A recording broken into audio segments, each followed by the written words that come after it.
Hi, everyone. Hi, everyone. Good morning. It's Sanam Solati, Yurczyk with New England Prestige Realty. I'm Kelly Turner with Total Mortgage. And today we're going to talk about something juicy. What are we going Yes. to talk We are going to about? talk about if it seems too good to be true. It is. Probably is lies, scams, and betrayals. Betrayal.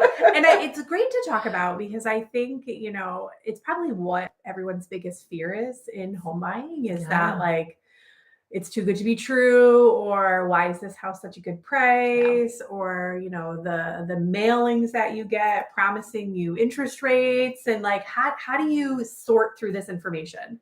How do you actually? Like, that's actually a good question. I can talk about like so many scams that we've seen, but I think the best way to kind of filter through all the nonsense is to just talk to people who have experienced, had good experiences with their local professionals.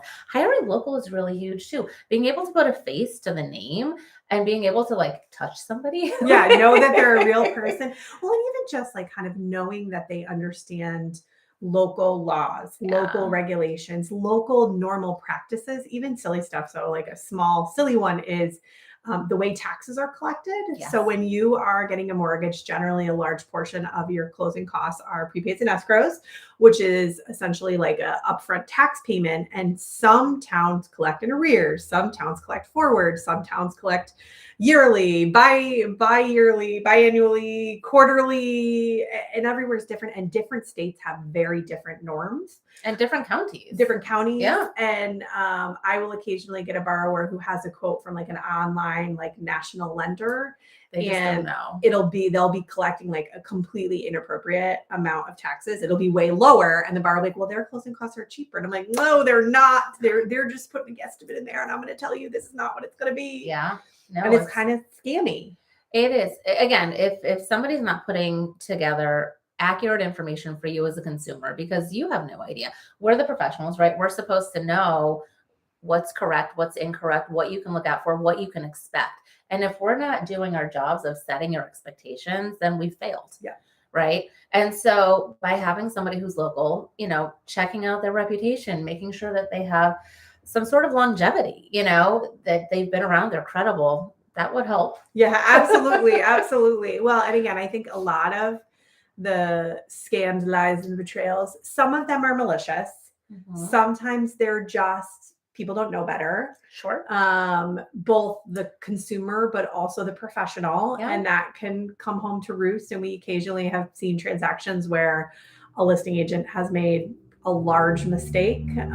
Sometimes innocently, but it has kind of caused a lot of financial distress for a lot of parties. Yeah, I had a borrower, I think we mentioned this in another video, who their house was listed as being connected to city sewer, and it was not. It was not. It still had a really old, unused septic that leaked everywhere. That's and it was somebody not really doing their job. They didn't do their due diligence, the listing agent. It was improperly disclosed. So, but there is some stuff that really is scams. There are. Like we were talking earlier, there's a real estate brokerage who will remain nameless. They're not here in Connecticut at this time. And hopefully they don't come here. I don't know.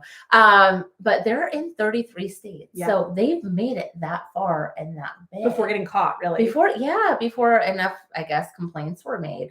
But what they're doing is they're targeting homeowners that maybe are underwater, or maybe English could be their second language. Elderly people.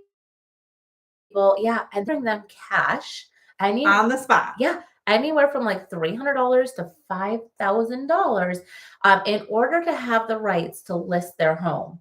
And that rights, like for this program, lasts for 40. Company is giving people money, depending on the size of the house, will depend, I guess, on how much cash you get and the condition.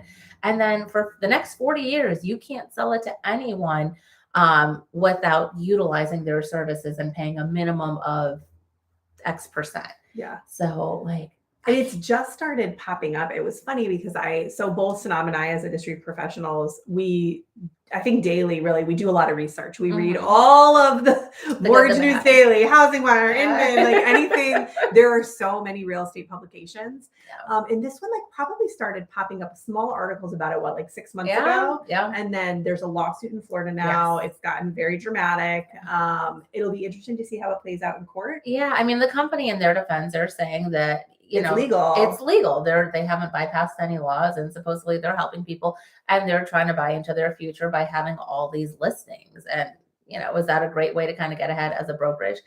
I don't know. But I mean, the way they're targeting people feels predatory. Feels a little yucky. Feels predatory. And it's in like our neighboring states. It's happening in Massachusetts. Yeah, no. And that's one of those things that whenever you find out that like somebody's bulk clientele are in distressed homes, elderly, non-English speaking, I'm going to guess predatory is probably a word that I would use to describe you. Possibly.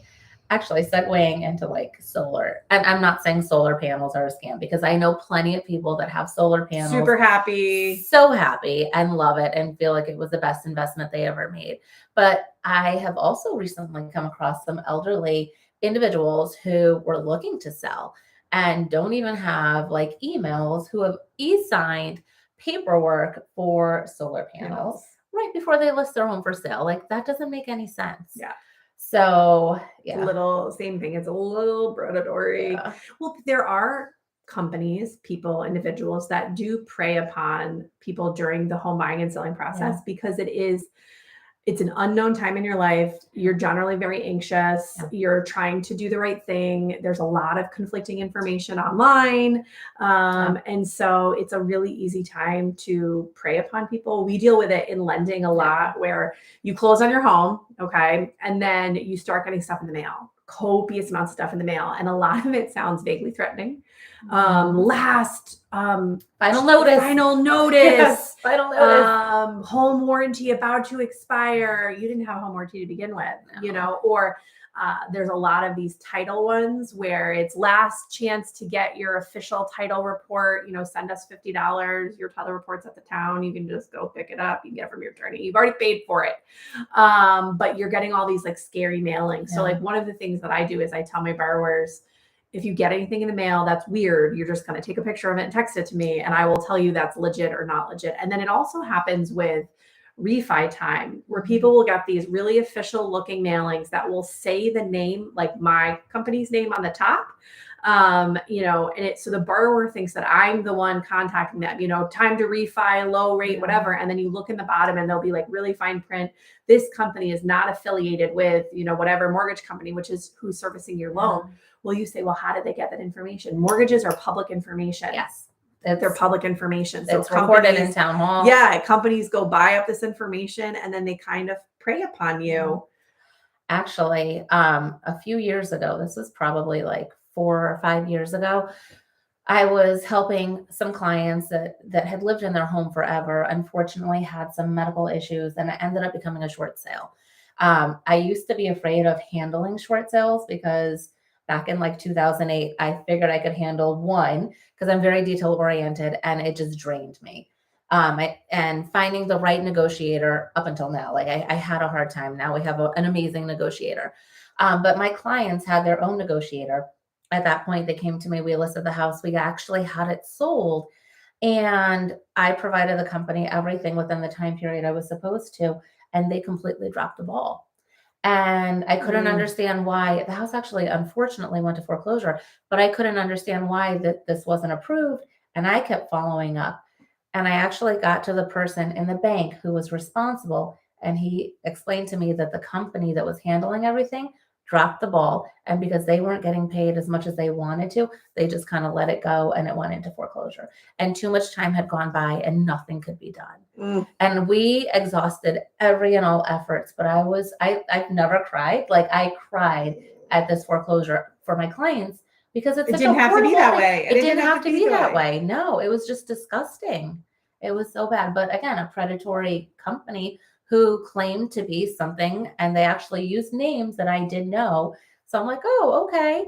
But no. not so good. No, this was a Massachusetts-based company. Shall remain nameless. Well, and that I think is the lending thing that happens as well, is that, a lot of times we'll get borrowers who will get connected to us as a lender from their realtor. Again, I'm local, I'm here, I'm a real person. I will qualify the borrowers, and then they start Googling, right? And the Google machine, they start Googling, and they'll, oh, I found this online lender and their rate is a lot lower than yours. Guys, the rates are kind of the rates. So the rates are kind of the rates. If you're seeing something that looks drastically different than what everybody else is, and so like this particular, the last one that I had, like rates were in the 7s. Yeah. Okay. And they got an offer for a rate in the low 5s. And I said to them, I was like, I am going to tell you right now, in this company, this current climate, all of this is not going to happen. Yeah. And if it does happen, you're probably paying $20,000, $30,000 in points. That doesn't make any sense because you're probably going to refi the next year. Like there's a lot more that comes into rates than just what the rate is. Yeah. And no. They said you were going to say that. They said, and I was like, okay, well, all right. And 90 days later, they had not closed yet. That initial rate. Nobody should not be able to close in 90 days. The initial rate expired and their new rate was pretty much around exactly what I originally quoted them. Wow. And it was totally like a scam. Yeah. And they ended up closing with this lender. They're not, if you look online, the reviews are horrible. And a lot of times I tell people like, money isn't free. No. Money isn't free. Time isn't free either. Guys, time. Like we only have so much of it. We don't know how much we have. Isn't it better to just have peace of mind working with somebody, knowing you're going to get from A to B without 10,000 headaches? Yeah. And I'm not saying pick the most expensive version of things, but it's kind of always like the 3 quote rule is when you get 3 quotes, you actually want the middle quote. You don't want the lowest. You don't want the highest. You want the middle. Okay. Because the middle is telling you that this is probably average. The service on this is probably better than the lower. You're not going to pay out the wazoo for the higher, but like the middle of the road. And the other thing too, I think where rates get really funny is that a lot of advertised rates online have a little asterisk next to them. You have to click on it and terms and conditions pop up. And I send borrowers to that page on a lot of big websites. Yeah. And it'll say, because a borrower will say to me, well, you're telling me my rate when I go online, it looks like it should be Y. Click on that. Well, if you look, it'll say things like normally quoted rates online will be crazy scenarios, like a $500,000 purchase price with 50% down, with an 802 credit score, with a 2% DTI in California. Yeah. You are none of those things. Yeah. Yeah. So your rate will not be that rate. Yeah. Rates are range, and a lot of things come into play. And so I will, kind of often direct borrowers to that. Or what some banks will do is you'll get one rate, but then you pay the points to make up the difference between the rate you actually qualify for and that rate. And again, points, sometimes very sensible. In this market, most people have points on a loan, but you also have to just weigh the cost benefit analysis of when are you going to probably refi this loan? How long are you going to stay in the house? Like there's a lot of stuff that comes into interest rates. Yeah. But you can have any interest rate you want if you buy down with enough points. Yes. And a lot of times those people don't bother. We're not going to bother to do this. It doesn't make any sense. Yeah. But there's a lot of scammy lenders that prey on people's kind of couponing sensibility that like, I want the best deal, even though it's only this part is the best deal. Like this one little piece, the rest of it is a terrible deal. Yeah. The points are higher. The fees are higher. The appraisal's higher. You didn't actually save any money. The rate looked better. Yeah. You wasted a lot of time and got a headache. Yeah. Yeah. So some other scams, and I know we've touched on this in the past, but like the Facebook scams or the Craigslist scams, where you see a house either for rent or for sale and the price is like too good to be true. Yeah. And oftentimes it's because it's not whoever's putting it out there. It's not their actual listing or their home. And they're just trying to connect with people to get a deposit and to walk away. Yeah. If you find a property for sale on Facebook or Craigslist, the first thing you should do is Google that address. Yes. Google it, find all of the real listings available, find the listing agent, or if you have your own realtor, call your realtor, let them do it, figure out who it is, because you've had it happen on I've had it happen multiple times, like over the course of the years. It doesn't happen like all the time, but over the course of the years, it's happened on our listings. Yeah, or somebody will put it up. And there's not, like, as a realtor, you can't really prevent it. No. These are scammy. It's just, No. it's like essentially Facebook marketplace scams. Like, how many people have been taken for a ride on Venmoing somebody money on marketplace to secure an item they wanted to purchase, and then they're ghosted and blocked. And talking about like Venmoing, same thing with like closings. Like when we get time to close on a house, sometimes your attorney will ask you to wire funds, but you want to 100% verify that you are wiring funds to your attorney's account and everything is confirmed, because once that wire is gone, it is gone. Like once you send it, it's sent. And we haven't had it recently, but in the past few years, we have had occasions where people will wire funds to an offshore account, and it looks like their attorney's account, sounds like their attorney's account, but there's something a little bit off, and it's not. And it's hacking. It's essentially like an email hack where they are duplicating. They're making, if it was, attorney Smith at, whatever, ConnecticutLaw.com, it'll be attorney A. Smith at Connecticut. They'll like spoof email addresses, and then they're watching the attorney's email. And when they go to send the closing instructions, they'll send like an email, right? Oh, sorry, there was a mistake.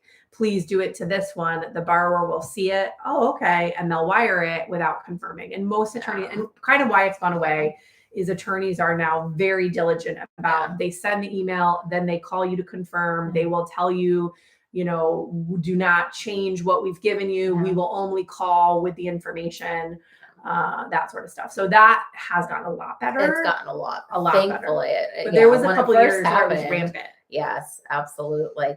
And then the other thing, which I find hilarious, and it's more of a hook. I don't know that it's a true scam, but it's more of a hook, is where you see listings going to buy it for, like, I don't want to say pennies on the dollar, but for significantly less than what fair market value looks like, because they need to make sure that there's enough, money in there so that they don't lose. It's a business. This is business. Money isn't free. Money isn't free. So anything that sounds like money is going to be free, money isn't free. No. And I think people just kind of in these transactions just have to remember. The other thing I kind of as a piece to it is that, like, you do have to remember that all of the pieces of the transaction, you are working with professionals. So like your realtor, your lender, your attorney, these are all professionals with years of training, with years of education, with years of knowledge. So when they're telling you information, it's not for fun. It's not an exercise in futility for us. It's because we have heard, seen, experienced kind of the good, the bad, and the ugly. And we don't want you to have to go through the ugly. I joke because I'm not, same thing shall remain nameless. There is a big bank that is notorious for very long, very convoluted, very painful closings. But borrowers every day go through them for loans. You know what it is? Because I've had borrowers, if it's the same bank I'm thinking of. It probably is. It's the same bank. Notorious. It's notorious. But what they think is because they have their personal accounts there and have banked with this institution for, 10 plus years, that it'll just be easy. And they don't realize that it's a completely separate department, even though we try to explain that to them and explain that one hand doesn't talk to the other. And that it can be exhausting, very painful. And realtors will say to borrowers over and over and over again, I really don't recommend that you do these never close on time. Borrowers often get denied at the last minute. Like there's a lot of hoops to jump through. No. And the loan officer assured me it's going to be fine. And then halfway through the transaction, that loan officer doesn't work there anymore. And you're transferred to 3 other people. And I had one where the guy had to get 2 appraisals because the first appraisal timed out. It expired before they could close. Did I ever tell you the story? So this was with a lender. We had a buyer. They chose a lender from New York. It was like a friend of like their parents or something. And this was a property in Rocky Hill. It overappraised. We're fine. We get the mortgage commitment. Everything looks good. We're supposed to get to the closing table. All of a sudden we hear from the lender, oh, sorry, we're taking that mortgage commitment back because we have some problems with the appraisal. We need to send out another appraiser. I'm like, why? It appraised. And you approved it. No, now they send it back and it under appraises. It was the most terrifying experience because again, you have a commitment. So my clients' funds were no longer protected beyond that point. It would have been a nightmare. Luckily, we were able to get to the closing table, but the amount of sleepless nights from that news to the closing was not fun. Well, I just closed a loan recently for a borrower who had been with an online lender since July. Oy. It was supposed to be a 30-day close. It's December, folks. Yeah. I think I closed it right after Thanksgiving. Oh They had been with an online lender since July. This was a purchase. So there were sellers involved. Like this wasn't just a borrower. And they were clear to close multiple times. Guys, when you get a clear to close, you're clear to close. You're supposed to be clear with most institutions that have integrity. You're good. And they kept taking the clear to close back again. Oh, wait, one more thing. Oh, wait, one more thing. Oh, wait, one more thing. How is that even legal? I don't even know. Well, and that's it. Because then the borrowers are not protected. They're not protected. And finally, the realtor called me and she's like, "Can you please close this loan for the love of God, please?" Yeah. And I closed it in 7 days. But the loan, there was no reason why this was happening. What I think it really was the borrower went with them in July for a really low interest rate, and rates.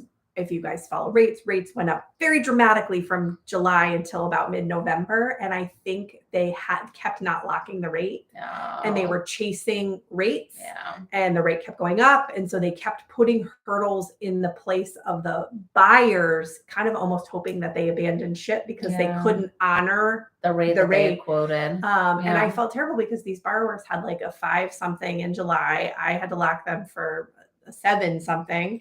But they're also lucky the sellers didn't kick them out. The sellers could have kicked them out. They would have lost all that time, energy, effort, money on home inspections, money on appraisal. Like they could have been out all of that. And they had put a very large earnest money down.